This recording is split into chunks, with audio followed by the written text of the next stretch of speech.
ॐ सर्वमङ्गलमाङ्गल्ये शिवे सर्वार्धसाधिके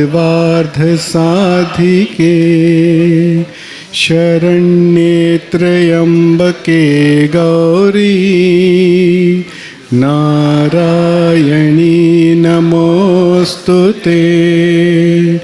ॐ शरणागत दीनार्थ परित्राणपरायणे सर्वस्यार्थि हरे देवी नारायणी नमोऽस्तुते। ॐ सर्वस्वरूपे सर्वेशे सर्वशक्ति समन्विते भयभ्रस्त्राहिनो देवी दुर्गे देवी नमोऽस्तुते। श्रीं ॐ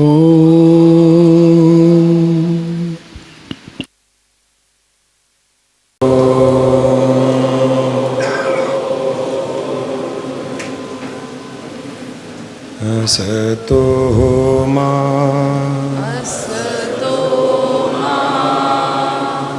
सद्गमय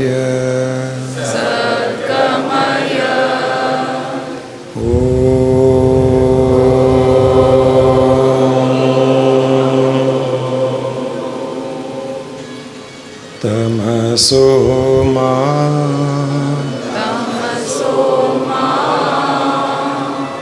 ज्योतिर्गमय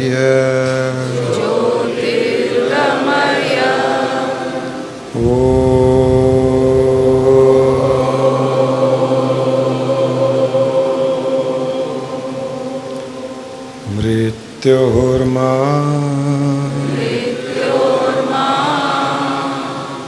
अमृतंगमय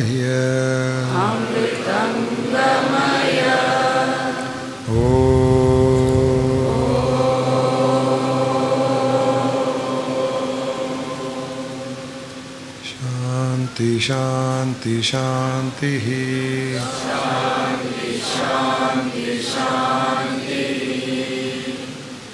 हरिओम तत्सत। आश्रम में होली बहुत अच्छे तरीके से हुई थी इस बार। जो वहाँ थे वो तो बहुत एंजॉय करे थे और जो नहीं थे वो तो सही में कुछ मिस करे हैं।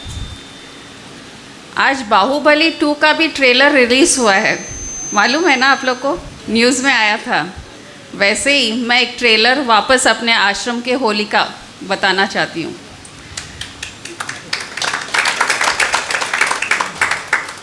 होली का दहन जो वहाँ मौजूद थे, जब स्वामी जी की आरती करके बाहर निकले, वो जला दिए थे लकड़ियाँ। और गुरुजी बार बार बोल रहे थे बहुत तेज़ है आंच, बहुत ज़्यादा है, उसकी चिंगारियाँ जा रही है दूर दूर तक। आप लोग सबको ज्ञात है ये बात कि बहुत ज़्यादा तेज़ हो गई थी आग और हवा भी बहुत ज़्यादा थी। फिर किसी ने एक लकड़ी निकाली, फिर 2 निकाले, तो भी कम नहीं हो रही थी। 5-6 लकड़ियाँ निकालने के बाद फिर थोड़ी कम हुई आंच, लेकिन फिर भी वो इतनी तेज़ जल रही थी कि धुआं कम, अग्नि ज़्यादा थी और चिंगारियाँ भी ज़्यादा थी। फिर भी गुरुजी बार बार बोलते जा रहे हैं, अरे अभी भी बहुत तेज़ है, इसको और कम करो। तो किसी ने पानी डाला, पानी डालते ही जो धुआं निकला, तब जाके अग्नि थोड़ी शांत हुई। ये सबसे एक चीज़ ऐसे ध्यान में आई कि जब नेगेटिविटी को मौका मिलता है, आमने सामने नेगेटिविटी की टक्कर होती है, एनकाउंटर होता है, तो एक गुस्सा करता है, सामने वाला और गुस्सा करता है वापस और ज़्यादा। तो अग्नि ऐसे ज़ोर से भड़कने लगती है कि जो चीज़ें पुरानी दबी हुई थी वो भी याद आ जाती है। अरे आर्ग्यूमेंट जो शुरू होता है, अरे तुमने तो ऐसा किया, तुमने तो वैसा किया, तुमको क्या मालूम, दूसरे वाला बोलता है, तुमको क्या मालूम हम क्या क्या सहन करते हैं। जहाँ छोटी सी अग्नि लगनी थी, छोटी सी बात को वहीं ख़त्म हो जाना था, वो बड़ा भयानक आग का रूप ले लेती है ये नेगेटिविटी। तो जो 3-4 जो लकड़ियाँ निकाली गई थी कि आग को कम करें, तो आर्ग्यूमेंट नेगेटिव जब सिचुएशन है, फर्स्ट पॉइंट आर्ग्यूमेंट मत कीजिए, वो और अग्नि में घी डालने के बराबर है, लकड़ी डालने के बराबर है। Argument leads to only disaster, क्योंकि कोई सही हो ही नहीं सकता है, सभी सही हैं, तो किसको गलत ठहराएंगे आप। फिर ब्लेम गेम, सेकंड लकड़ी, तुमने ऐसे किया इसलिए ऐसा हुआ, अरे नहीं तुमने ऐसा किया इसलिए ऐसा हुआ। ये ब्लेम गेम तो कभी एंड ही नहीं हो सकता है, तो उसको भी साइड में रख दीजिए। वो अग्नि भड़कने से पहले ही उसको साइड में रख देंगे तो अग्नि उतनी नहीं भड़केगी। फिर अरे तुम मेरे लिए क्या करे, तुम तो कभी कुछ मेरे लिए करते ही नहीं हो। थर्ड पॉइंट यही, कुछ भी नहीं कर रहे तो इतना अच्छा लाइफ कैसे मिल रहा है। सामने वाला बोलेगा नहीं आपको क्या मालूम, वो तो मेरे नसीब में है, मेरा प्रारब्ध नहीं है, मेरा प्राप्ता है। वो भी तू मैं क्यों, वो भी साइड में रख लीजिए। जब 3-4 लकड़ी निकली फिर भी आग शांत नहीं हुआ, तब पानी डाला गया, और पानी थोड़ा नहीं अच्छा खासा डाला गया था, और इतना धुआं निकला। तो पानी का क्या रूप है, प्रेम। कुछ भी नेगेटिव सिचुएशन आए तो उसको प्रेम से बुझाइए, जैसे पानी का काम था, प्रेम से उसको बुझा रहा है आग को। वो प्रेम ही डाला था पानी, वो प्रेम ही डाला था, पानी भी बहुत डाला जिसका नाम था प्रेम ही था, उसको ही डाल देना चाहिए था। पानी डालते ही आग थोड़ी कम हुई, लेकिन जो धुआं निकला, कितना धुआं, और किसके ऊपर गया था पूरा धुआं, सबको याद है, खाली एक पे खाली गुरुजी ही टारगेट थे वो धुआं के। तो इसका लेसन ये है कि गुरु सब चीज़ अपने ऊपर लेता है। यहाँ पे एक और एडिशनल पॉइंट, जो यहाँ सत्संग में आते हैं और ऐसा रिएक्ट करते हैं कि अग्नि में और घी डालते हैं, तो सामने वाला क्या बोलता है, तू तो गुरु के पास जाके ऐसे ही कर, यही सीखा क्या तू गुरु के पास। तो वो जो धुआं था जो गुरु के तरफ आया, तो एक लांछन भी हो गई गुरु पे। तो ये सब चीज़ का ध्यान रखना है। ये लेसन वहाँ पे हुआ था और आज मैं उसका रिपीट कर रही हूँ, जैसे बाहुबली 2 का ट्रेलर आज आया है कि अब नेक्स्ट क्या करना है। फर्स्ट मूवी तो एंजॉय कर लिए, सेकंड भी तो एंजॉय करना है। जब होली का दहन हो गया, नई उमंग, होली के रंग, ये सब वहाँ पे डिस्कस हुए थे। लेकिन मन जब होली जलाई गई, अपनी नेगेटिविटी जलाई गई, माइंड इतना शांत हो जाता है, शुद्ध हो जाता है, क्योंकि उसके माइंड में विचार ही नहीं है, कुछ आता ही नहीं है। अगर वो सोचना भी चाहे, अग्नि के सामने अगर हम सब अर्पण कर देते हैं अपने माइंड के कुछ भी इम्प्रेशंस, वो वापस नहीं आते हैं, वो वहीं के वहीं जल के भस्म हो जाते हैं। आप याद करना चाहो तो भी नहीं आएंगे। ये टेक्निक बहुत पावरफुल है। और होली का दहन और होली मनाने का ये जो त्यौहार है, ये दोनों का कॉम्बिनेशन आज की जनरेशन के लिए ऐसा है कि जो भी नेगेटिविटी है उसको ख़त्म करो। ख़त्म होने के बाद ही नई होली का उमंग मस्ती। वहाँ पे फिर कविताएं भी हुई, व्यंग भी हुआ था, एक एक कपल पे कुछ ना कुछ 2-2 लाइन बोले गए थे और सब एंजॉय करे। जिसके बारे में बोला जा रहा था, उसकी आदतों के बारे में बोला जा रहा था। अगर वो नॉर्मल रहता था और गुस्से में रहता था तो वो व्यंग उसको नहीं पसंद आता था। लेकिन क्योंकि होली का दहन के टाइम हमारी नेगेटिविटी को शांत कर दिया गया था, माइंड शांत था, तो व्यंग भी बहुत अच्छा लग रहा था। और बार बार जो कर रहे थे वो लोग ये बोल रहे थे, होली है भाई, होली है, तो होली में सब माफ़ है। ये मतलब है कि जब माइंड शांत होता है, कोई का कुछ भी बोला हुआ गलत नहीं लगता है। होली का दहन, और होली है भाई, होली है, ये अपन रोज़ लाइफ में क्यों नहीं कर लें? रोज़ अपने होली का दहन, नेगेटिविटी का दहन, जो माइंड में है इम्प्रेशंस, उनको ख़त्म कीजिए और रोज़ होली मनाइए ना। कोई कुछ भी कह रहा है आपको, नेगेटिव बोल रहा है आपके लिए, हाँ भाई आज तो होली है, हम तो एंजॉय करेंगे। बहुत इम्पोर्टेंट पॉइंट है ये। अगर आपने प्रैक्टिस किया तो कोई भी दिन, कोई भी पल, कुछ बुरा लगना, किसी से द्वेष होना, किसी से आर्ग्यूमेंट होना ही बंद हो जाएगा सब। बहुत इम्पोर्टेंट पॉइंट है। फिर होली का रंग लगाया जाता है, और रंग भी अलग अलग कलर के, कि सबके चेहरे जो थे वो नहीं दिखते हैं, सब एक जैसे पूरे रंगीन। वो किस लिए था लेकिन? कृष्ण और राधा। कृष्ण और राधा,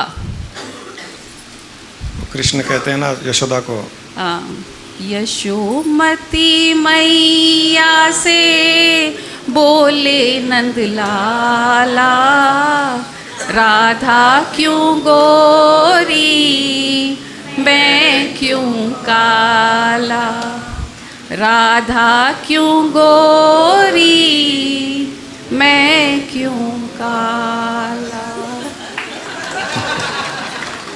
तो यशोमती माँ ने रंग दिए कि चलो आज रंग खेलते हैं। तो यशोमती माँ ने दोनों को, राधा और कृष्ण को रंगे हैं। राधा ने रंग लगाया कृष्ण पे और कृष्ण राधा पे लगाया, तो दोनों एक जैसे दिखने लगे। तो काला और गोरे का तो सवाल ख़त्म ही हो गया।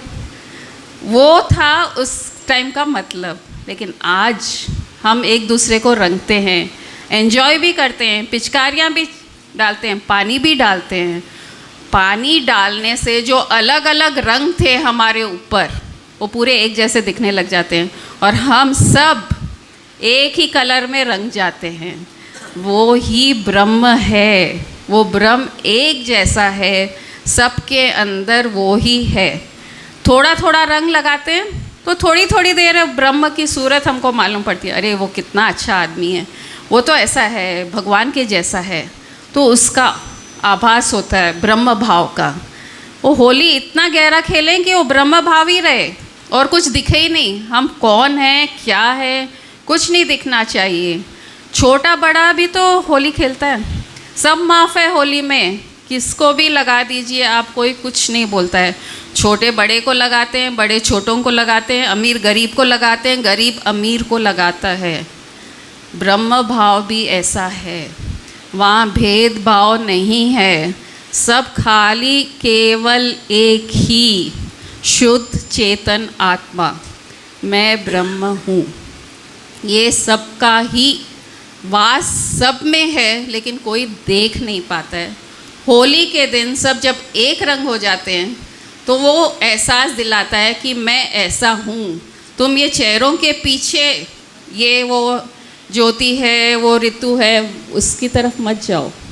मैं वो हूँ, मैं सबको एक जैसा देख रहा हूँ और तुम भी मुझे सबको एक जैसा देखिए। ये भी है होली का संदेश। और जब पानी से नहाते हैं, पानी भी बहुत डालते हैं होली के टाइम, पानी का है अर्थ वापस प्रेम, प्रेम का रंग। ब्रह्म बिना प्रेम के रंग से नहीं दिख सकता है। प्रेम का रंग तो पानी के रूप में जो डाला जाता है और सबको एक किया जाता है, वो प्रेम का रंग ही ब्रह्म से हमको मिला सकता है। इतना प्यार हर जीव के लिए, हर जंतु के लिए, वो ही हमको उस एक तत्व में मोक्ष की तरफ ले जा सकता है। ये है फर्स्ट पॉइंट होली खेलने का। बहुत जने क्या करते हैं, अरे आज तो होली खेलना है, बहुत वो गहरा रंग लग जाएगा तो मैं कैसे ही लगूंगी नहाने के बाद, तो पहले ही तेल लगाते हैं कि तेल लगाएंगे तो नहाने के बाद वो कलर पूरा उतर जाएगा। यहाँ हम ये दुनिया में माया का तेल लगा लेते हैं तो ब्रह्म भाव टिकेगा कैसे उसके ऊपर? तो पहले माया का तेल अगर लगाएंगे तो ब्रह्म भाव टिक ही नहीं सकता है। शुद्ध भाव रहेगा तभी ब्रह्म भाव आ सकता है। इसके लिए कहानी बुद्ध भगवान की याद आई है। बुद्ध भगवान को किसी ने इनवाइट किया था खाने पर, तो भिक्षा पात्र लेके गए जिन्होंने इनवाइट किया था, और वो भिक्षा पात्र फुल कीचड़ से भरा था। तो सामने वाला बोल रहा, अरे भगवान आप ये इतना गंदा पात्र लाएं, इसमें मैं खीर पूड़ी सब्जी कैसे डालूं? इसमें डालूंगा तो आप खा ही नहीं सकते हैं इसको। नहीं, तुम इसमें ही डालो। अरे भगवान ये तो कीचड़ है, गंदा है, मैं कैसे डालूं? नहीं, तुम इसमें ही डालो। तो वो बोलता है नहीं डाल सकता। तो भगवान बोलते हैं मैं वही तो बोल रहा हूँ तुमको बार बार, खुद के चित्त को साफ करो, खुद एकदम साफ हो जाओ, तभी तो जो मैं बात बोलूँगा वो ग्रहण होगा, तुम एंजॉय कर पाओगे। नहीं तो कीचड़ और ये खीर दोनों साथ में कोई खा सकता है?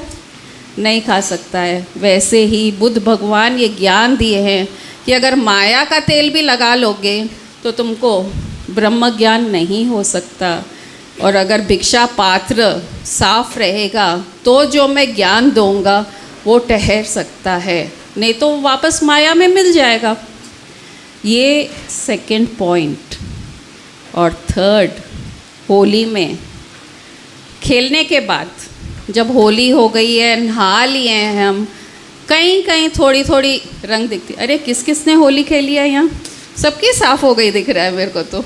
कोई के ऊपर भी रंग नहीं दिख रहा है, कोई के थोड़े कान में रह जाते हैं, कोई के हाथों में रह जाता है, थोड़े थोड़े जगह होली रह जाती है कलर। तो जब उसको हम देखते हैं, अरे हाँ तुमने होली खेली होगी। बोले हाँ खेली थी, वही दिख रहा है ना तुम्हारे को, रंग रह गया है, थोड़ा इधर रह गया थोड़ा उधर। वैसे ही जब हम सत्संग करते हैं तो सत्संग के कारण हमारा जो ब्रह्म भाव उस टाइम मिलता है वो झलकता है जब हम दूसरे लोगों से मिलते हैं। अरे ये देखो कितना खुश दिख रहा है, सत्संग जाके आया ना, बहुत खुश दिखता है।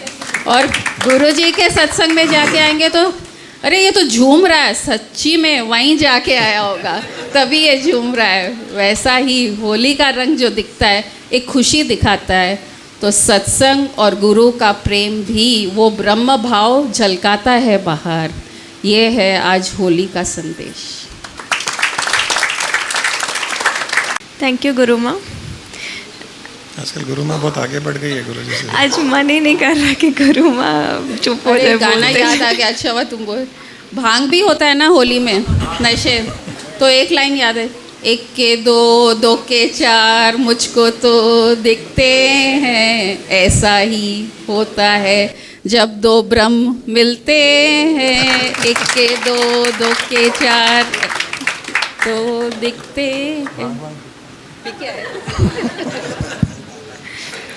थैंक यू गुरु माँ। कुछ डिफरेंट है गुरु माँ में, बोलने तो नहीं हो गया।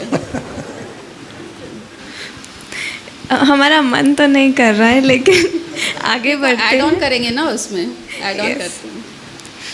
अभी मैं यहाँ पर विकास जी को बुलाती हूँ जो अपने एनलाइटन्ड लाइफ के कुछ एक्सपीरियंसेस हमारे साथ शेयर करेंगे और कैसे गुरुजी के कॉन्सेप्ट्स फॉलो करने के बाद बिफ़ोर एंड आफ्टर जो उनको चेंजेस फील हुए हैं, एक्सपीरियंस होते हैं बिफ़ोर एंड आफ्टर के, वो हमारे साथ शेयर करेंगे।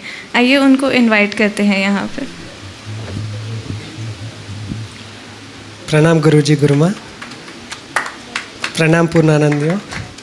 हेलो गुरु जी गुरु।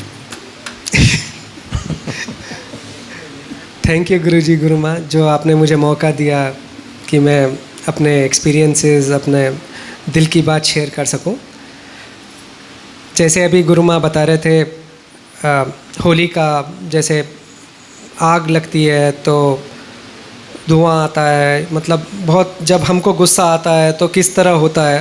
तो अभी जैसे गुरु माँ बता रहे थे तो मुझे आज ही का एक इंसिडेंस याद आ गया। मैं अभी ऑफिस में बैठा था और डिस्कशन चल रहा था, तो 3 लोग बैठे थे। तो जैसे 2 लोगों में कुछ अनबन जैसी डिस्कशन में हो गई तो वो एक दूसरे पे भड़क पड़े।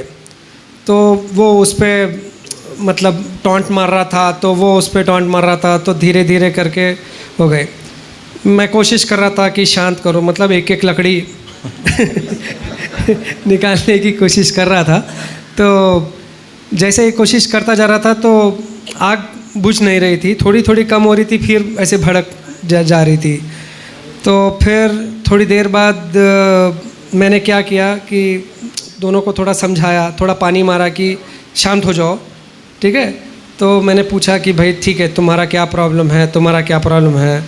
तो एक को जैसे डिस्कशन हुआ तो एक को बताया, हाँ देखो तुम जो बोल रहे हो सही हो, तो बट इनकी बात समझने की तो कोशिश करो ना, ठीक है। एक काम करो, तुम सही हो, कोई डाउट नहीं है। तुम एक काम करो, एक बार वो अकाउंटेंट से मिल के आ जाओ जो जिसने मेल भेजा। तो बाहर गया, बाहर जाते मैं इसको समझाया, ये मतलब ये जो है ना, इसने गलती की है, इसका कोई डाउट नहीं है, और तुम 100% सही हो, ठीक है। तो तुम टेंशन मत लो, मैं उसको संभाल लूँगा, ठीक है। अब वो आएगा ना तो तुम थोड़ा शांति, मैं उसको समझाऊंगा कैसे करना है, वो थोड़ा कम प्रोफेशनल है, तुम्हारे उतना ग्रेट प्रोफेशनल नहीं है वो। तो वो जैसे ही आया तो फिर मैंने उसको समझाया कि ऐसे ऐसे है कि देखो तुम अच्छे, मतलब तुम सही हो, इसमें कोई दोहरा ही नहीं है, बट इसमें देखो अपने को टीम वर्क करके ख़त्म करना है।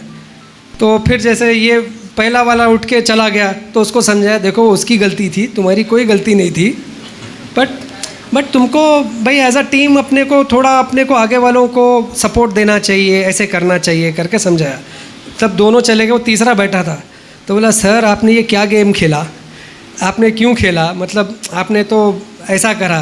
बोला देखो मेरा काम तो सिर्फ शांत करना था दोनों को, ठीक है। वो दोनों अभी भड़के हैं, थोड़ी देर में खुद ही समझ जाएंगे, भूल भी जाएंगे, बट उसको इमीडिएटली पहले रोकना, दोनों को शांत करना, वो बहुत इम्पोर्टेंट था। वो करने से मतलब थोड़ी देर बाद तो फिर वो दोनों मिल भी गए, नॉर्मल जैसे फ्रेंड्स बात करते हैं वैसे करने भी शुरू कर दिए। तो जैसे गुरु माँ बताए तो एकदम से एक इंसिडेंस याद आ गया था। दूसरा जो अभी गुरु माँ ने एक पॉइंट बताया रंग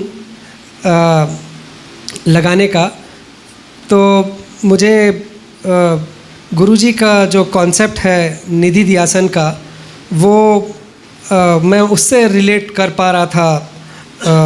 रंग लगाने का जो गुरु माँ ने कॉन्सेप्ट बताया, मतलब जब मैंने स्टार्ट किया गुरुजी का सत्संग में आना, और जैसे ही मैं आता था तो गुरुजी काफ़ी कॉन्सेप्ट्स पे बात करते थे, तो मुझे लगभग पूरे कॉन्सेप्ट समझ में आते थे, बट निधि ध्यासन कभी समझ में नहीं आता था, क्योंकि मैंने आज तक सुना नहीं था वो वर्ड। तो मैं हमेशा इमेजिन करता रहता था कि निधि ध्यासन इसको बोलते होंगे, तो ऐसा एज्यूम करता था, हो सकता है निधि ध्यासन ऐसा होता होगा, हो सकता है इसको बोलते होंगे, क्योंकि गुरुजी हर डिस्कशन में बोलते हैं, बट मुझे समझ नहीं आता था। तो बट कभी हिम्मत नहीं होती थी, या पता नहीं ईगो इतना था कि अरे अगर मैं पूछ लूँगा तो बोलेंगे इतना इंटेलिजेंट बच्चा बोलता है अपने आप को, उसको ये भी नहीं मालूम निधि ध्यासन क्या होता है।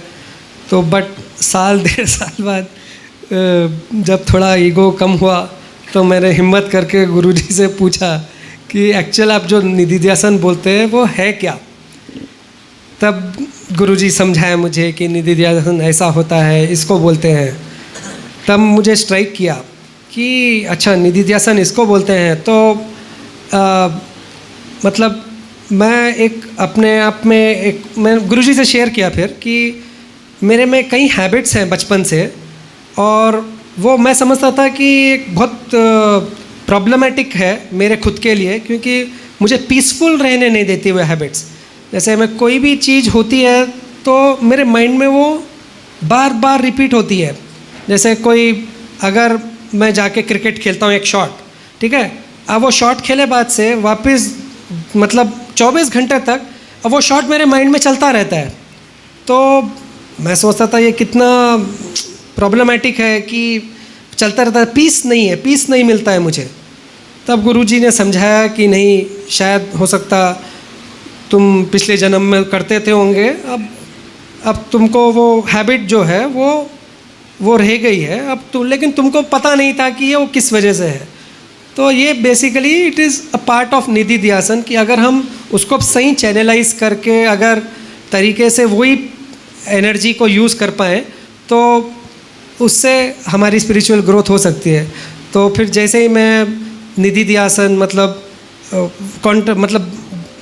बात करते हुए कोई भी चीज़ करते हुए जब वो ध्यान करने गया कि हर चीज़ ब्रह्म ही ब्रह्म है, ब्रह्म ही ब्रह्म है, तो पता नहीं कैसे बट बहुत अच्छा लगता था। और जो मैं अपने आप की मतलब बहुत प्रॉब्लमेटिक माइंड समझता था तो वो ब्लेसिंग निकला मेरे लिए।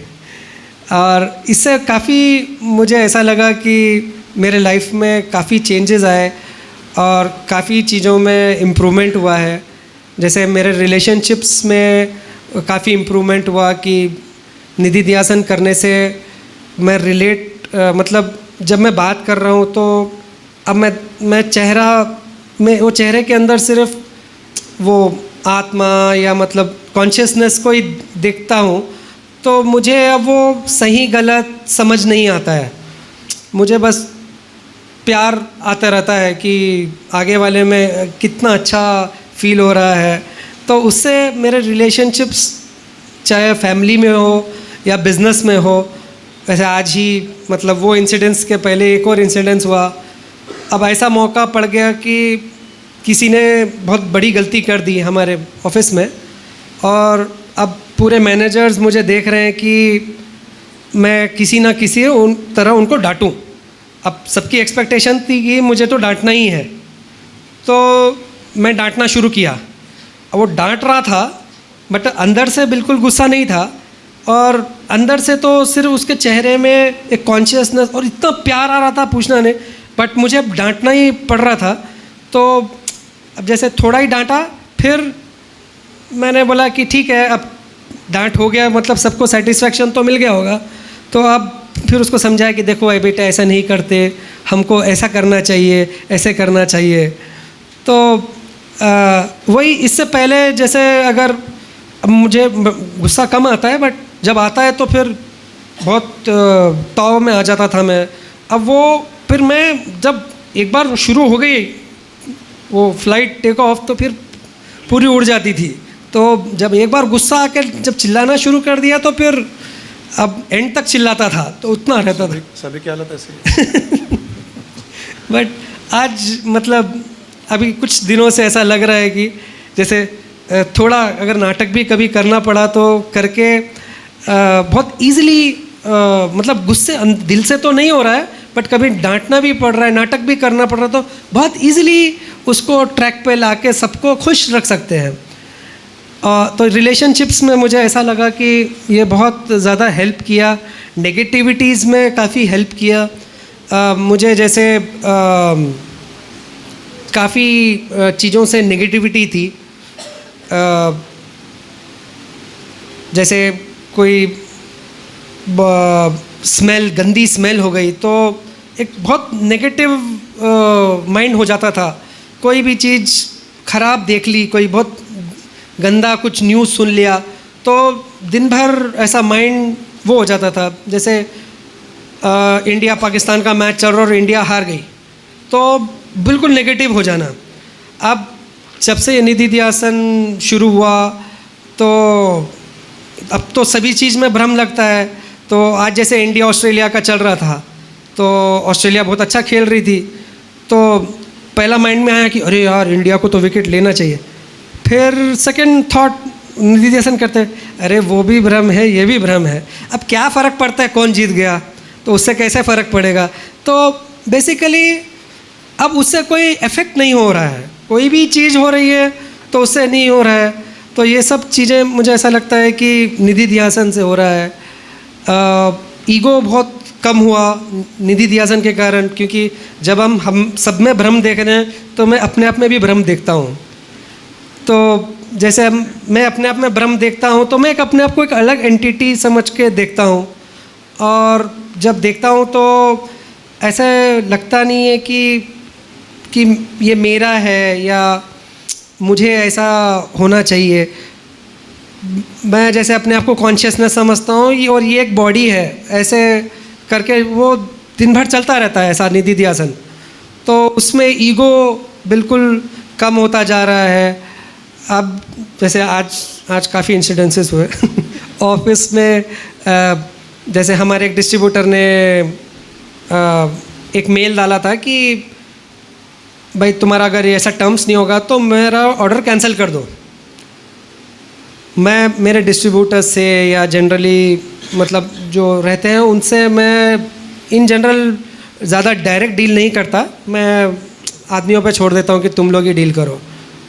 तो पता नहीं क्यों हुआ कि मैं उसको फ़ोन लगा के बात किया कि क्या प्रॉब्लम है तुम्हारी, क्या तकलीफ़ है। तो बोला ऐसा ऐसा, देखो थोड़े हमारे कंपनी में प्रॉब्लम्स हो रहे हैं, उस कारण हमने थोड़े टर्म्स चेंज किए हैं, थोड़े दिन तुमको ऐसा लगेगा बट तुम उसको थोड़ा एडजस्ट करो। तो वो मतलब उसको इतना खुशी फील हुई कि मैंने फ़ोन किया, तो वो इमीडिएट उसने बोला ठीक है सर आप बोल रहे हैं तो छोड़ दो, फिर हो जाएगा। तो इन जनरल जैसे मैं वो ईगो समझिए या कुछ भी, बट मैं कभी फ़ोन तो क्या किसी को बताएगा तो ये मेरा काम नहीं है, जाओ जाके दूसरों से डील कर लो। बट ऐसे फील हुआ तो मैंने उसको फ़ोन कर लिया, तो ऐसा लगा कि ये निधि दियासन से ईगो भी बहुत कम हुआ है। और मुझे ऐसा लगता है कि ये एक ब्रह्मास्त्र जैसा काम करता है निधि दियासन, और मतलब कोई भी नेगेटिविटी से हमें बहुत दूर ले जाता है। और मेरे हिसाब से ये एनलाइटनमेंट के लिए तो बहुत एप्ट चीज़ है, और अगर हम करते हैं जैसे मैंने किया तो इससे बहुत ज़्यादा फ़ायदा होता है। तो मुझे भी ऐसा लगता है कि निधि दियासन एक मेरा सबसे इम्पोर्टेंट ब्रह्मास्त्र रहा, जो जिसके कारण मैं मेरी नेगेटिविटी ख़त्म कर पाया या जो भी एनलाइटन स्टेट आ पाई। Thank you so much. हम जब ध्यान करते हैं तो ध्यान में हमारा उद्देश्य क्या होता है? ध्यान में हमारा उद्देश्य होता है कि निर्विचार स्थिति में चले जाएं, और जब निर्विचार स्थिति में जाते हैं ध्यान में, तो निर्विचार स्थिति में जो हमें जिस चीज़ का आभास होता है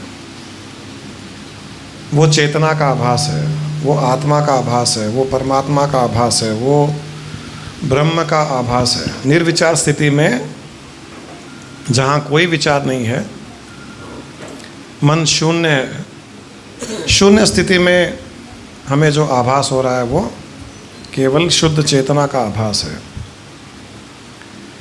परंतु जब ध्यान से हम बाहर आते हैं, ध्यान में तो हमने चेतना का आभास किया, ध्यान से जब बाहर आते हैं तब हम क्या उसी चेतना का आभास कर रहे हैं? नहीं कर रहे हैं। हम अलग अलग व्यक्तियों को, उनके अलग अलग रूप को देखते हैं, बिल्डिंग को बिल्डिंग देखते हैं, गाड़ी को गाड़ी देखते हैं, कुत्ते को कुत्ता देखते हैं, लेकिन ये अलग अलग रूप जो मनुष्य के रूप धारण किए हुए हैं, जानवर हैं, बिल्डिंग है, ये सब उसी चेतना से ही उत्पन्न हुए हैं। संसार में सत्य केवल एक ही है, वो है परब्रह्म परमात्मा, निराकार शुद्ध चेतन ब्रह्म स्वरूप। और उसी निराकार चेतना से सारे आकार भी उत्पन्न हुए हैं। आप भी उसी ब्रह्म के आकार हो जो निराकार स्थिति में है। ये बिल्डिंग भी उसी ब्रह्म का आकार है। एक जानवर, कुत्ता, पक्षी, एक भिखारी, एक पैसे वाला, धन दौलत, कुछ भी ले लीजिए संसार में, इस सृष्टि में ब्रह्म ही एक अकेला सत्य है, उसी के द्वारा ही सब आकार उत्पन्न हुए हैं। तो ध्यान में तो हम निराकार ब्रह्म के दर्शन कर रहे हैं, ध्यान के बाहर हमें उसी निराकार ब्रह्म के आकार का दर्शन करना है। तो जो भी आपको आकार दिखे जागृत अवस्था में, ध्यान में हम आंख बंद करते हैं, ध्यान कितनी देर करोगे आप? आधा घंटा करोगे, 1 घंटा करोगे, 2 घंटा करोगे, बाकी के 22 घंटे क्या करोगे? वो ध्यान में जो आपने अनुभव किया उसी को कंटिन्यू करने के लिए, उसी चेतना को जो निराकार स्वरूप में हमने ध्यान में देखा, उसी को जागृत अवस्था में खुली आँखों से उसी निराकार चेतना का आकार देखना निधि ध्यासन है। सारे के सारे रूप, सारे के सारे आकार, चाहे वो जीव हो, निर्जीव हो, वो मनुष्य हो, वो जानवर हो, या पक्षी हो, या मछली हो, या कुछ भी हो, सब ही सभी में उसी चेतना को देखना निधि ध्यासन है। ये आंखें खुली रख करके अगर हम करते रहेंगे, आंखें बंद कर करके निराकार चेतना को देखेंगे, आंखें खोलते ही आकार चेतना को देखेंगे, फिर आंखें बंद कर निराकार चेतना को देखेंगे ध्यान में, फिर आंखें 22 घंटे खुली है, 20 घंटे खुली है, 15 घंटे खुली है, उस 15 घंटे में भी उसी निराकार चेतना का मॉडिफाइड रूप, मॉडिफाइड फॉर्म, परिवर्तित स्वरूप आकार में देखना निधि ध्यासन है। ये दिन भर आपका चलता रहे, जिससे भी मिलें, जिसको देखें, जिससे बात करें, जो कुछ सुने, सारा का सारा वो ब्रह्म ही है। वो ब्रह्म ही इस आकार में मुझसे व्यवहार कर रहा है, वो ब्रह्म ही इस आकार में एक जानवर के रूप में है, वही ब्रह्म यहाँ पर एक भिखारी है, वही ब्रह्म मेरे पति हैं, वही ब्रह्म सब कुछ हैं। अभी जो इन्होंने कहा कि क्रिकेट मैच देखा तो फिर माइंड स्ट्राइक किया कि ऑस्ट्रेलिया वाले भी ब्रह्म ही है और इंडिया वाले भी ब्रह्म है, क्योंकि ब्रह्म में तो ऐसा नहीं है कि ऑस्ट्रेलिया का ब्रह्म अलग है, इंडिया का ब्रह्म अलग है। ब्रह्म तो सर्वव्यापक है, ओमनी प्रेजेंट है। ऐसा कोई स्थान नहीं जहाँ ब्रह्म नहीं, वो चाहे गोरा ऑस्ट्रेलिया वाला हो, या काला साउथ अफ्रीका वाला हो, या गुरु माँ हो, या गुरु हो, या आप हो, हम सब एक ही ब्रह्म के परिवर्तित स्वरूप हैं। उसको जागृत अवस्था में देखना निधि ध्यासन है। ये अगर आप करोगे, ध्यान में निराकार रूप को देखा, जागृत अवस्था में आकार रूप को देखा, ये कड़ी अगर आपने जोड़ ली, आपका एनलाइटनमेंट, आपकी मुक्ति, आपका मोक्ष इसी जन्म में, बहुत जल्दी आप उसका अनुभव कर लोगे, बहुत जल्दी आप उसकी स्थिति में पहुंच जाओगे, अपने आप को मुक्त स्वरूप देखोगे, क्योंकि आपके अतिरिक्त आप जो ब्रह्म हो, और जब आपने सभी में उस ब्रह्म को देखा तो संसार में आपके अतिरिक्त, आपके अलावा दूसरा कोई होगा ही नहीं। जब आपके अलावा, आपके अतिरिक्त दूसरा कोई होगा ही नहीं और केवल ब्रह्म ही ब्रह्म होगा, तो शरीर छोड़ने के समय भी आपका ध्यान ब्रह्म में ही होगा, और शरीर छोड़ने के समय ब्रह्म में ध्यान होगा तो आप ब्रह्म में ही लीन होंगे। ब्रह्म में लीन हो गए तो आपकी मुक्ति हो गई, मोक्ष हो गया। ये मुक्ति का एक बहुत बड़ा रहस्य है, ये मोक्ष का एक बहुत बड़ा रहस्य है। केवल ध्यान के द्वारा आप मोक्ष को प्राप्त नहीं कर सकते, केवल ध्यान के द्वारा आप एनलाइटन प्राप्त नहीं कर सकते।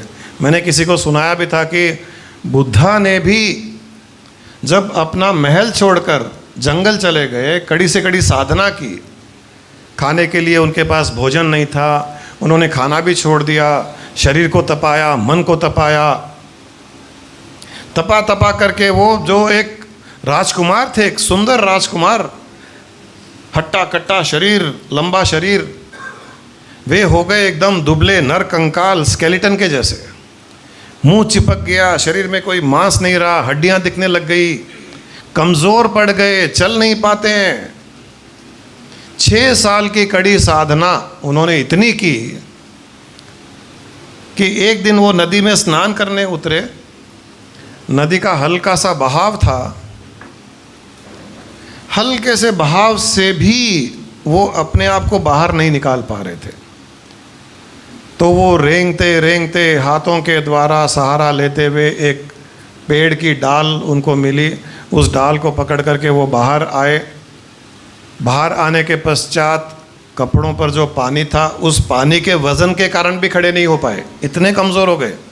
तब वो दोनों हाथों से रेंगते हुए वहाँ एक पेड़ था, वही बोध वृक्ष था, उस पेड़ के नीचे बैठे, बोध वृक्ष के नीचे बैठे, और एक चिंतन चलने लगा कि मैंने 6 साल तक इतनी कड़ी साधना की, इतना ध्यान किया, उस निराकार चेतना के दर्शन किए, फिर भी मुझे वो स्थिति प्राप्त क्यों नहीं हुई, उस मुक्ति की स्थिति, मोक्ष की स्थिति, एनलाइटनमेंट की स्थिति मुझे प्राप्त क्यों नहीं हुई। तब चलते ये चिंतन मनन जब चलता गया, तब कुछ देर के पश्चात उन्हें भी एहसास हुआ कि केवल ध्यान करने से ही वो स्थिति प्राप्त नहीं होगी। ध्यान के बाहर जागृत अवस्था में भी मैं उसी को अगर देखूंगा जिसको ध्यान में देख रहा हूँ, जिसको ध्यान में देख रहा हूँ, आंख बंद किए हुए, आंख खोलते हुए भी अगर उसी को देखूंगा तो मेरी मुक्ति होगी, तो एनलाइटनमेंट होगा। ये रात भर बोध वृक्ष के नीचे चला और सुबह प्रातःकाल ही उनका एनलाइटनमेंट हो गया। ये उन्होंने भी मिस किया था, ये कई आध्यात्मिक साधक मिस करते हैं। ध्यान करना ही सब कुछ नहीं है। ध्यान और एनलाइटनमेंट के बीच में, ध्यान और मोक्ष के बीच में ये एक मजबूत रहस्यमयी कड़ी है, निधि ध्यासन। ये जो जान जाता है और इसका जो प्रैक्टिस करता है, बहुत जल्द ये विकास 2 साल में ये सर्वम ब्रह्मम का इतना इसने प्रैक्टिस किया, जो इसने कहा कि मुझे लगता था कि मेरे एक प्रॉब्लमेटिक नेचर है कि पहले कोई भी चीज़ सोचता था तो सोचता जाता था। इसने मुझे जब बताया कि ऐसी मेरी नेचर है, तो मैंने सोचा कि इसकी नेचर को ही इसके एनलाइटनमेंट के लिए यूज़ करते हैं। तो मैंने इसे कहा कि तुम निधि ध्यासन करो, सर्वम ब्रह्मम को देखो, सब में वो ब्रह्म को ही देखो। जिससे भी बात करो, वो पत्नी हो, माँ बाप हो, एम्प्लॉय हो, कोई भी हो, सब में ब्रह्म देखो। बस उसकी वो प्रॉब्लमेटिक नेचर, उसकी वो आदत, उसकी ताकत बन गई और वो करते करते करते वो ब्रह्म भाव में स्थित हो गया। बहुत बड़ा एक टूल, बहुत बड़ी शक्ति निधि ध्यासन, बहुत बड़ा रहस्य निधि ध्यासन। शंकराचार्य एक ही थे जिन्होंने इस रहस्य का उद्घाटन किया, उद्बोधन किया, परंतु बहुत कम व्यक्तियों ने इसको पकड़ा है। हमारे स्वामी जी ने भी कहीं ना कहीं हमसे ये करवाया, हमको पता नहीं चला कि उन्होंने ये करवाया, परंतु बाद में हमें पता चला कि जब शंकराचार्य की बात सुनी तो पता चला कि यही तो स्वामी जी ने करवाया बिना हमको बताए। अब हम उसको निधि ध्यासन के द्वारा हम आपको बता रहे हैं। तो ध्यान कीजिए, ध्यान के अतिरिक्त जागृत अवस्था में निधि ध्यासन कीजिए, ब्रह्म से ही बात कीजिए, ब्रह्म से ही व्यवहार कीजिए, ब्रह्म से ही प्यार कीजिए, ब्रह्म को ही क्रोध कीजिए, ब्रह्म को ही थप्पड़ मारिए, ब्रह्म को ही खाइए, ब्रह्म को ही पीजिए। हर वो चीज़ ब्रह्म ही ब्रह्म है। मैं तो यहाँ तक भी चला जाता था कि बैठा हूँ तो मुझे लगता था कि मैं ब्रह्म पर बैठा हुआ है। फूल है तो ब्रह्म को सूंघ रहा है, ब्रह्म को खा रहा है। ऐसी एक स्थिति हो गई थी कि ब्रह्म के अलावा और कुछ दिखाई नहीं देता था। और केवल उसी कारण वो 2.5-3 सालों में मुझे और गुरु माँ को उस स्थिति की प्राप्ति हुई जिसके लिए कई लोगों को हज़ारों जन्म लग जाते हैं। वो हज़ारों जन्म इसीलिए लगते हैं कि उन्हें ये कड़ी की प्राप्ति नहीं हुई थी। ये कड़ी की प्राप्ति हो जाए, आपका कल्याण इसी जन्म में पूर्ण हो जाए। हंसी मजाक की बात है, बट ये एकदम सही है। इतना प्यार उस पर आ जाए कि अंदर भी वही दिखे, बाहर भी वही दिखे। यहाँ केवल और थोड़ा एक्सटेंड करने के लिए कि कैसे हम कल्पना करें। कई लोग पूछते हैं कि हम कैसे, ब्रह्म तो एक शब्द हो गया है, कल्पना कैसे करें हम। विशाल तुम पूछ रहे थे ना ये कि कैसे कल्पना करें, तो एक आसान तरीका ये होता है कि आपने समुद्र में आइसबर्ग देखा होगा, बर्फ़ की फ़ोटोएं देखी होगी, वीडियोस देखा होगा। नॉर्थ पोल में, साउथ पोल में कई जगह आइसबर्ग्स होते हैं। There is an ocean on, there are icebergs. तो कहीं कहीं वो बर्फ़ के पहाड़, टाइटैनिक मूवी भी आप लोगों ने देखी होगी। तो समुद्र में जहाँ आइसबर्ग होते हैं, कई पहाड़ होते हैं ऐसे बर्फ़ के, वो जो आइसबर्ग होता है, जो बर्फ़ का पहाड़ होता है समुद्र में, उस बर्फ़ के पहाड़ में और समुद्र के जल में क्या अंतर है? क्या ये दो चीज़ें हैं?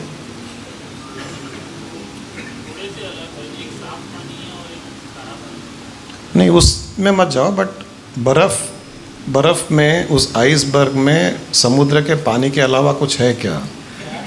इट इज़ नथिंग बट, हाँ इतना ही है ना। वो भी पानी ही है और पानी पानी है। एक लिक्विड है, एक सॉलिडिफाइड पानी है। हम ऐसे बोलें कि जो पानी दिखाई दे रहा है वो लिक्विड फॉर्म का पानी है, और उसी में ही जहाँ पर आइसबर्ग दिखाई दे रहा है सॉलिडिफाइड पानी है। यहाँ अगर बर्फ़ का नाम हटा दो, आप आइसबर्ग नाम हटा दो, बर्फ़ का पहाड़ हटा दो, अब क्या बोलोगे आप? किसी को बोलोगे तो क्या बोलोगे? सॉलिडिफाइड पानी है, ये लिक्विडिफाइड पानी है, इतना ही बोलोगे। तो यहाँ पर बर्फ़ का नाम हटाते ही पानी प्रकट हो गया। जो पानी छुप गया था बर्फ़ के नाम से, बर्फ़ बर्फ़ बोलते बोलते हम पानी और बर्फ़ को दो चीज़ें देखने लग गए थे। बर्फ़ हटाते ही वहाँ पानी प्रकट हो गया। तो यहाँ पर अगर आप पानी देखेंगे और बीच बीच में जमा हुआ पानी देखेंगे, जिसको हम बर्फ़ बोलते हैं, और अब ये जब ज्ञान आ गया तो हमें लगेगा कि सारा का सारा पानी ही है। वो बर्फ़ भी पानी है, सॉलिडिफाइड पानी है, ये भी पानी है।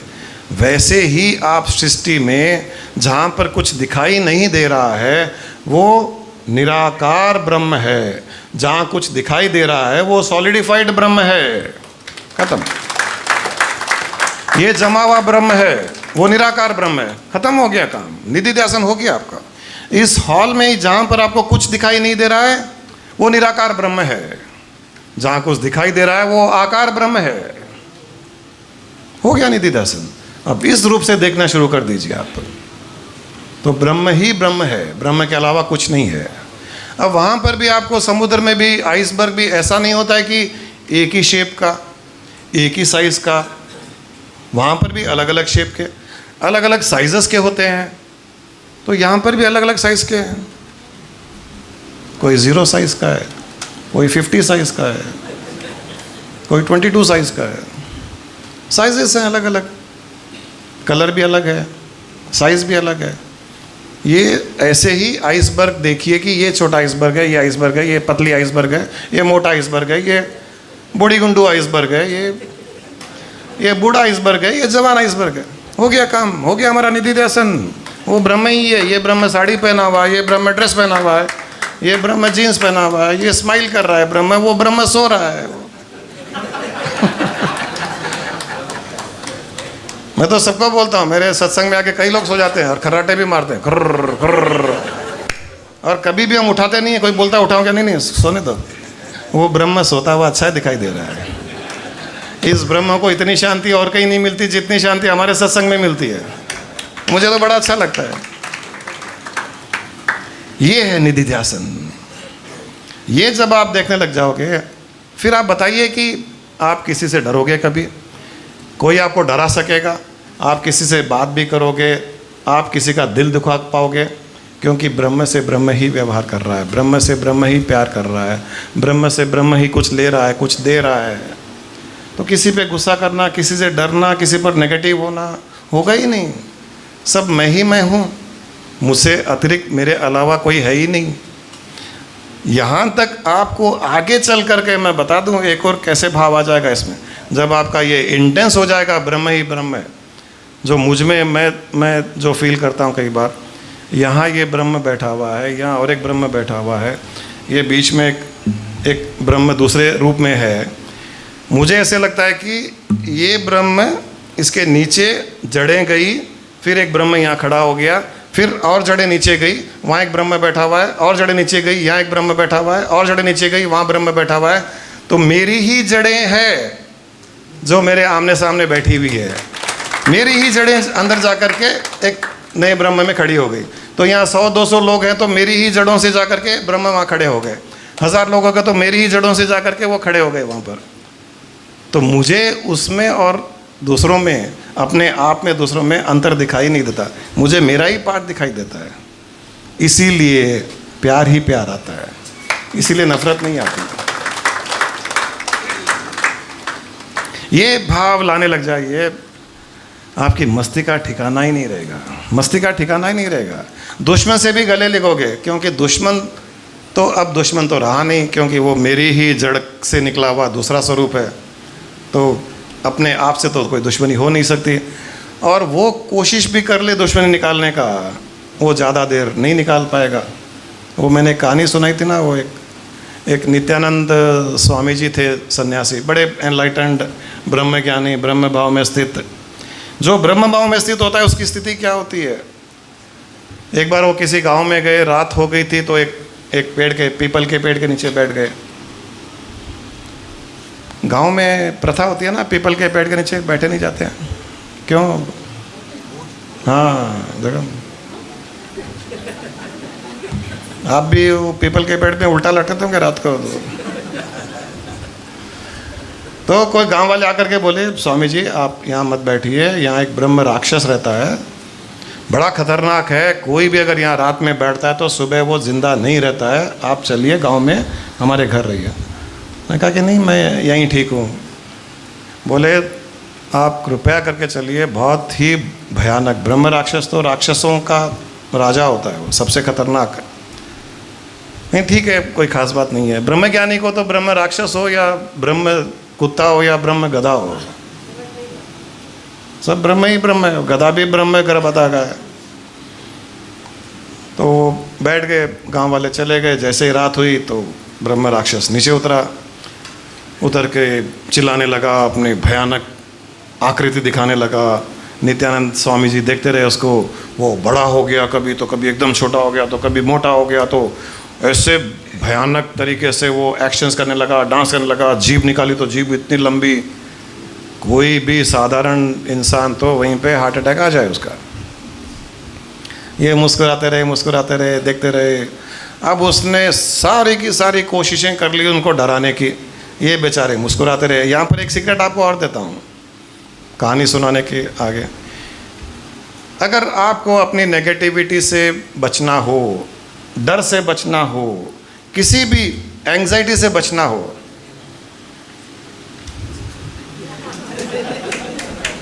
इतना ही कर लीजिए। जब भी डर लगे, मन में कोई प्रकार का डर आए, एंजाइटी आए, ये वो विकास को देखिए, वैसे रहता है 24 घंटे।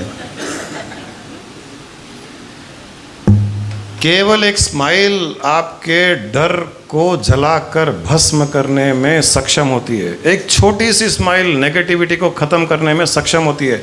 एक छोटी सी स्माइल एंजाइटी को ख़त्म कर सकती है। तो यहाँ पे एक सीक्रेट यहाँ रिवील हो गया है। तो वो ऐसे स्माइल करते रहे। अब वो तो एंजॉय कर रहे थे कि मैं देखो, मैं स्वयं कैसा बड़ा आकृति, मेरा आकार बड़ा कर रहा हूँ, मेरी जीभ कितनी बड़ी हो रही है, वो ये देख रहे थे। वो बेचारा डराने की कोशिश कर रहा था, और ये भाव ऐसे कर रहे थे कि मैं तो ब्रह्म हूँ ही, ये भी ब्रह्म है, और दोनों हम ब्रह्म ही है। दोनों ब्रह्म नहीं, हम दोनों एक ही ब्रह्म है। तो एक ब्रह्म ऐसे कर रहा है, एक ब्रह्म ऐसे कर रहा है।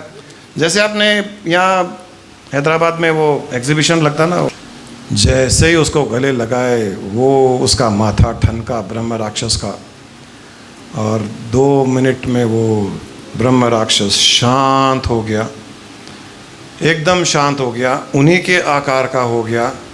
और 5-10 मिनट वो ऐसे ही गले लगा करके रखे उसको। नित्यानंद स्वामी स्माइल करते हुए, ब्रह्म राक्षस ब्रह्म ज्ञानी हो गया। ये तो मुक्त थे ही, ब्रह्म राक्षस भी राक्षस योनि से मुक्त हो गया। ब्रह्म भाव में इतनी शक्ति है। जो गुरु माँ ने आज उस रंग के बारे में बात की थी कि सबको रंग लगा दो तो सब एक जैसे हो जाते हैं। रंग का रहस्य यही है।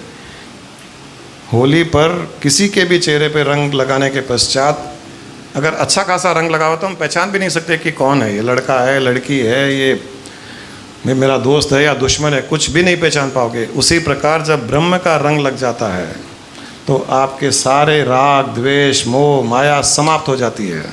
और उस ब्रह्म भाव में तो फिर आप दूसरों को भी वही ब्रह्म भाव देखोगे। इतनी शक्ति उस ब्रह्म भाव में होती है।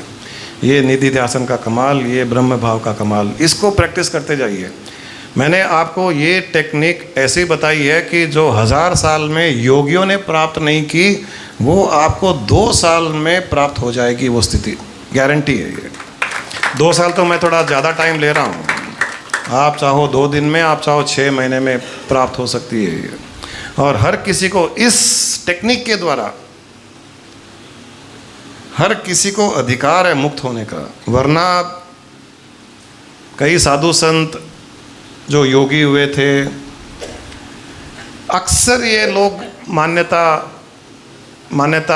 करते हैं, कहते हैं कि स्त्रियां मुक्त नहीं हो सकती, स्त्री मोक्ष नहीं पा सकती, स्त्री को अगर मोक्ष पाना हो, मुक्त होना हो तो उसे पुरुष योनि में आना पड़ता है, ऐसे योगियों का अहंकार कहता है। और वो शास्त्रों को कोट भी करते हैं, उस शास्त्र में ऐसे लिखा हुआ है, इस शास्त्र में ऐसे लिखा हुआ है, लेकिन यहाँ गारंटी है, गुरु माँ सामने है ही आपके। और अगर आपने निधिध्यासन किया, निधिध्यासन में हमने पुरुष और स्त्री का भेद ही समाप्त कर दिया, सब एक ही हो गए। जब सब एक ही हो गए, या तो सब स्त्रियां हो गई या सब पुरुष हो गए, तो मुक्त हो ही गए। अब किसको पता? ब्रह्म को तो पता नहीं है कि ये पुरुष है या स्त्री है, योगी को पता है, एक ब्रह्मचारी को पता है, एक साधु को पता है कि ये स्त्री है, क्योंकि उसमें अभी तक भेद दृष्टि है। और जब तक भेद दृष्टि होगी आप ब्रह्म ज्ञानी नहीं हो सकते, आप एनलाइटन नहीं हो सकते। एनलाइटनमेंट के लिए तो भेद दृष्टि को ही समाप्त करना पड़ेगा। और है क्या वहाँ पर? ये भी भेद दृष्टि है कि मैं अलग इंसान हूँ, ये अलग इंसान है, ये अलग इंसान है, ये भी भेद दृष्टि है। इसको भी जब ख़त्म करेंगे कि ये अलग नहीं, मैं ही हूँ, ये मेरा रिफ्लेक्शन ही है, और मेरे रिफ्लेक्शन में न स्त्री है न पुरुष है, तब हमने शरीर का भेद भी समाप्त किया, स्त्री पुरुष का भी भेद समाप्त किया, गरीब अमीर का, छोटा बड़ा, अच्छा बुरा का भेद समाप्त किया। जब भेद समाप्त हो गया तो जो बाकी रहा वो केवल ब्रह्म ही रहा, उसके अलावा तो कुछ रहेगा ही नहीं। अगर कुछ है तो वो भेद में है, भेदभाव समाप्त हो गया तो ब्रह्म प्रकट हो गया। इतना ही है, इतना ही रहस्य है। ये जो रहस्य बताया गया है, आप चाहो तो उन सारे साधु संतों को, उन ब्रह्मचारियों को, उन योगियों को गलत ठहरा सकते हो। और ये स्त्रियां जो यहाँ है, ये सब की सब गलत ठहरा सकती है, उनको, उनकी मान्यता को गलत ठहरा सकती है कि हम भी मुक्त हो सकते हैं, तुमसे पहले मुक्त हो सकते हैं हम। Pranam Guruji. The Venerable Buddha said, Apo Dipo Bhava. Lord Jesus said, be and light unto yourself. So on the basis of these statements,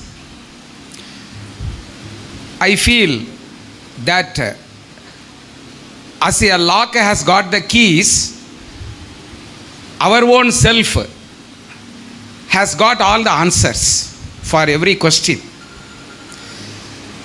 Now we are asking you, but the other times, naturally we have to find the answer from our own self. And they say there is a inner voice is always telling to us.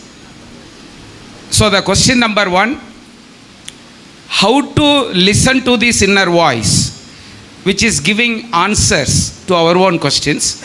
Second, in case of trying to take a decision, how we can make it, because the mind always talks. First it brings one thought and again it brings the opposite thought. So a self-talk goes on again and again and again and again, and it confuses us.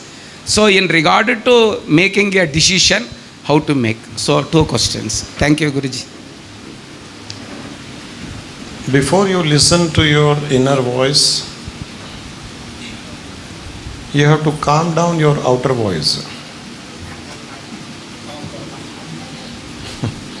Otherwise, both the voices are getting mixed and you don't know which is inner, which is outer.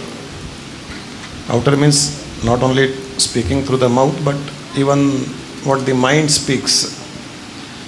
So, before getting into that, to know as to which is my inner voice and which is the voice which is being made by the mind, try to calm down the mind, try to do nididhyasana, try to practice meditation. As that purity enhances in the mind, as the impurity goes away, you will realize that the inner voice is completely different. Presently, you are not able to differentiate between the inner voice and the mental voice. After you achieve that state of peacefulness, calmness, you will find that inner voice is the divine voice, melodious voice, very soothing, without any confusion, with full clarity. And the moment that inner voice comes, you will know that, oh yes, this is the inner voice. Until the mind is not purified, calmed down, you will not be able to hear the inner voice the way it is. Right? Second was decision making. Decision making also will be made by the inner voice only. And that will come through feeling. Always the feeling comes before the mind operates. Last time I talked of 3 levels: physical, mental and emotional. That is the feeling. Bhavana, Mansik and Sharirik. That is supreme. Bhavana is supreme. Mind is lower than that. Physical is lower than that. Now if you realize, when you get angry on something, what is the first thing which happens? You got angry and you slapped someone, right?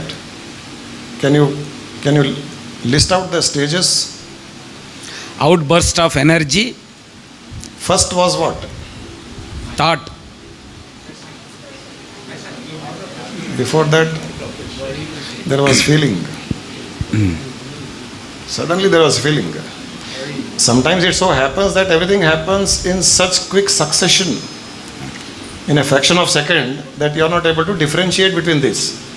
But if you are able to differentiate, you will know that first the feeling of anger came, then mind took over, and it started emanating thoughts full of anger, full of hatred.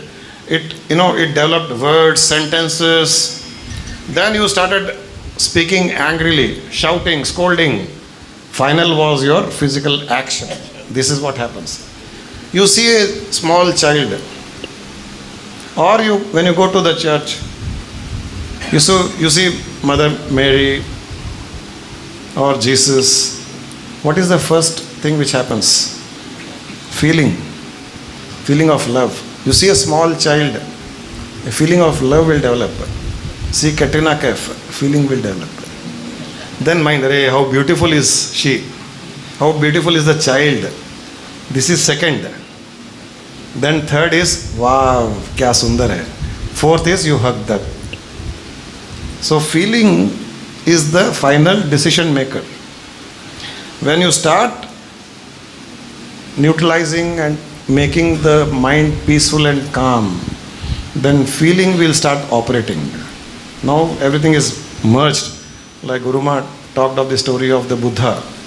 He has slush in that container where the other person wanted to put some sweets and all that. He said, if I put milk, kheer in that slushy thing, that also will become dirty. So we have to remove this dirt. Then you will know that feeling is operating. Feeling is inner voice. Feeling is the love. Feeling is the decision-making authority. And that feeling, whatever it says, whatever it decides, is the final, is the best for you in life. You have to come to that state. So whatever good feeling we get, according to that we have to go. Yes, you should start distinguishing between your feeling. Not a feeling developed by the mind. Okay. But before the mind, that feeling which emanated is the right answer. But to differentiate that, it is very important that for some time you have to meditate, for some time do Nididhyasan, for some time become a peaceful being, a being full of calmness. Then you will start recognizing that feeling, not otherwise. For the first question, the inner voice will speak to us in the form of intuition. Intuition also is a form of thought only. No, Guruji? But you don't know the difference between the intuition and a mental thought also. Mind also can trigger a kind of intuitional thought. How do you know a thought of mind and an intuition thought, difference between both these two? How do you know? You have no power to distinguish. You have no power to distinguish. So you have to develop the power of distinction. That power of develop of distinction will come when for some time you are able to make the mind peaceful and thoughtless. Then that distinction you will be able to make. Oh, this is intuition, this is mind power. Intuition also will be in a different tone, a divine voice, a very melodious voice. It will be different. प्रणाम गुरु माँ, प्रणाम गुरु जी। पहले गुरु माँ, वो मैं explain कर चुका हूँ इससे पहले कई बार कि पहले गुरु माँ क्यों मैं मानता हूँ। मैं भी ऐसे ही करता हूँ सुबह। प्रणाम गुरु माँ, प्रणाम गुरु जी। जिंदगी अच्छी चलानी हो तो अपनी पत्नी को सबसे पहले प्रणाम करो। सब हस्बैंड्स को एक सीक्रेट और एक रिवील हो रहा है। मेरी ज़िंदगी इसलिए अच्छी है, सुबह सुबह गुरु माँ मस्त लग रही, आज नया ड्रेस पहनी हुई है, स्माइल कर रही, क्या बात है, क्या स्माइल कर रही, रात भर नींद नहीं है। अच्छा, लेकिन चेहरे से तो नहीं लग रहा है, मेरा सिर दुख रहा है, सिर दुख रहा है, चेहरा इतना ग्लो कर रहा है। गुरु माँ इमीडिएटली जाके इडली वड़ा बना के लेके आते हैं। हमारे जीवन में जब कोई बहुत बड़ी अनहोनी घटना जब घटित हो जाती है, आपकी कृपा से मैं भी यह मानता हूँ कि यह हमारे आज तक के संचित कर्म का नतीजा है और अपनी फ्री विल इस्तेमाल करके स्वीकार करना चाहिए और नकारात्मक रिएक्ट ना करके उससे सीख लेकर जो हम ठीक समझते हैं और हमारे वश में हैं ठीक करते हुए आगे बढ़ना चाहिए। और मैं ये मानता हूँ कि मैं करता भी हूँ ऐसा। पर जब लोग ये ना जानते हुए भी कि किन परिस्थितियों में क्या हुआ होगा, उस बारे में हमारे खुद के अपने जब ऐसी बातें अपनी पीठ पीछे करते हैं तो मन अशांत हो जाता है। सबके सामने तो तटस्थ रहता हूँ, पर अकेले में अपने इमोशंस को काबू में रख पाना लगभग असंभव हो जाता है। पता नहीं क्यों, बहुत सोचने के बाद आपसे पूछने का मन बनाया। यहाँ पर भी यही दिमाग में आया कि लोग क्या कहेंगे, पर और कोई रास्ता भी नज़र नहीं आया। अपनी इन भावनाओं को काबू में रखने का, अपने इन भावनाओं पर काबू पाने का उपाय बताएं। धन्यवाद। कुछ तो लोग कहेंगे, लोगों का काम है कहना, छोड़ो बेकार की बातों में। तो लोगों का काम है कहना, कहते नहीं दीजिए, आपको क्या फ़र्क पड़ता है। आप अंदर उतारने देंगे तो आप इफेक्ट होंगे, बाकी लोगों का काम है। ये गाना इसलिए बना हुआ है, ये फैक्ट है। ये तो कहने दो ना उनको। और कहने भी क्यों दो, जब आप निधि ध्यान करने लग जाओगे, धीरे धीरे जब ध्यान और निधि ध्यान की एक कड़ी बनती चली जाएगी और आपको पता है कि ये ब्रह्म ऐसे ही करता है, ये ब्रह्म ऐसे करता है, वो ब्रह्म ऐसे बात करता है, तब ये हेटरेट भी ख़त्म हो जाएगा। ये स्थिति आपको वो प्राप्त करनी है। आपने एक लेवल तक प्राप्त कर ली जहाँ पर कोई भी परिस्थिति, एडवर्सिटी, प्रतिकूल परिस्थिति हो, अनुकूल हो, आप ये मानते हो कि कर्मों का परिणाम है, तो आपने उस स्थिति को तो प्राप्त कर लिया और ये बहुत बड़ी स्थिति है।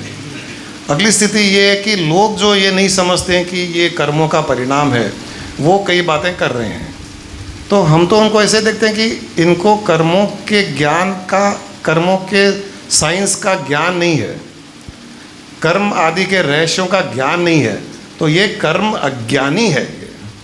तो किसी भी कर्म अज्ञानी की बात का बुरा क्या मानना। आप यहाँ एर्रागड्डा हॉस्पिटल चले जाओ, मेंटल हॉस्पिटल, कभी गए हो? नहीं। जा क्या हो, आपकी प्रॉब्लम वहीं, आपके प्रॉब्लम का सॉल्यूशन वहीं है। जैसे आप जाओगे कोई चिल्लाएगा, तू ऐसा तेरे को मार दूंगा, ये कर दूंगा, कोई दूसरा कुछ बोलेगा, इसको पकड़ो, इसको पकड़ो, कोई तीसरा बोलेगा आजा गले लग जा भैया, कैसे हो भैया, कोई बोलेगा पापा पापा चॉकलेट दो पापा। तो आपको न तो किसी के बात का बुरा लगेगा, न किसी के बात का अच्छा लगेगा। क्यों? आपको पता है मेंटली स्टेबल है, इनस्टेबल है। तो संसार में सब मेंटल इंस्टेबल ही है लोग। यहाँ पागल खुले हैं, वहाँ पागल बंद है।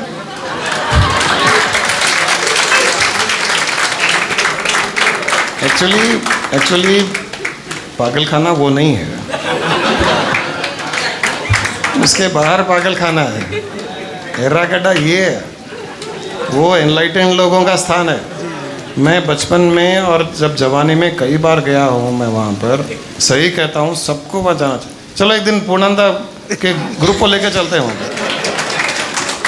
प्रेम, कुछ इंतज़ाम करना, कोई कनेक्शन निकालो कि वो डायरेक्टर कोई हो, हम आना चाह रहे हैं। एक ट्रिप लगाते हैं ना, पता चलेगा। खाली अभी तो बात कर रहे हैं, और उसको बोलना कि 2-4 पागल छोड़ दे खुले वहाँ पर। तो वापस जब आएंगे तो कई लोग एनलाइटेंड होके आएंगे। इतना ही, ऐसा ही सोचिए बस। लोगों के सामने तो मैं बड़ी तटस्थता से रहता हूँ, आप लोगों के साथ स्थिति बनानी है। स्थिति मेरी सबके सामने ऐसी नहीं होती है, लेकिन मैं अकेले में कई बार बहुत इमोशनल हो जाता हूँ। वही कह रहा हूँ, बात सबके सामने की नहीं है। जी, जी। वो तो फिर आप एक्ट कर रहे हो। जी जी। तो वो स्थिति नहीं बनी ना। बराबर। मैं कह रहा हूँ स्थिति बनाओ। एक्टिंग करने की आवश्यकता नहीं पड़नी चाहिए। सबके सामने मैं ऐसे रहता हूँ, लेकिन अकेला होता तो ऐसे हो जाता हूँ। नहीं, अकेले में भी भाव तो वही होना चाहिए। भाव वही रखो, सबके साथ में हो या अकेले हो। उल्टा आपको उल्टा करना चाहिए। लोगों के बीच में होता है, सही बात है, ऐसा हो गया वैसा हो गया, ये कर्म क्या, भगवान भी निराकार, ऐसा है वैसा है, उसको तो कोई करुणा ही नहीं है। लोग कहते हैं करुणामयी है, काय का करुणामयी है, मेरे साथ ऐसे करता है वैसे करता है, चिल्लाओ गालियाँ दो भगवान को। अंदर आके स्माइल करो अकेले में। उल्टा करो। अभी आप लोगों के सामने तो दिखा रहे हो कि मैं इतना शक्तिशाली हूँ, मैं उसको स्टेबल हूँ, मैं सहन कर पाता हूँ। अंदर जाके रोते हो। अंदर मुस्कुराओ, बाहर रो। I got the point sir, thank you.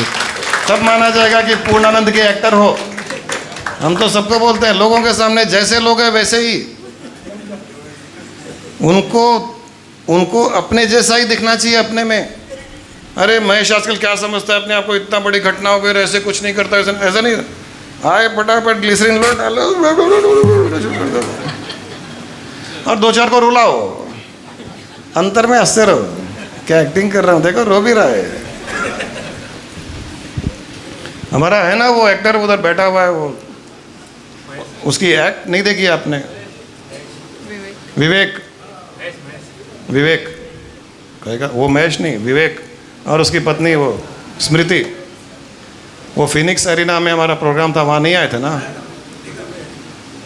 देखे थे? वो रोने वाला सेकंड डे का था। वो हस्बैंड वाइफ में झगड़ा हुआ